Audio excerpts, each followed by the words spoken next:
ఏమే కోడలి పిల్ల మనవాళ్ళు ఇద్దరు ఏడపోయినారే? చిత్తాత అమ్మ అడిగా ఉంటాయి కదా మా గురించి. ఏ రాచంటి బంటిగాడు వచ్చాడా ఏంది?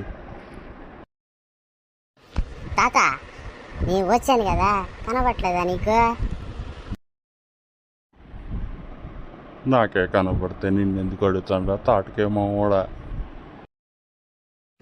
సర్లేగా మీరు తీరిక తర్వాత కొట్టుకోండి, ముందు విషయం ఏందో చెప్తాత. ఏం లేదురా బంటి, నాకు మార్కెట్లోకి వెళ్ళి పళ్ళ చెట్టు ఒకటి తీసిరేందా.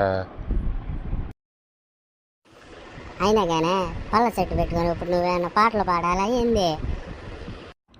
ఏం లేదురా మనవడా, ఈ మధ్య స్విగ్గీ జొమాటోలో ఆర్డర్ పెట్టుకుంటున్నాను కదా, మొక్కలో కొరకలేకపోతున్నాను, నోటికి అందట్లేదు.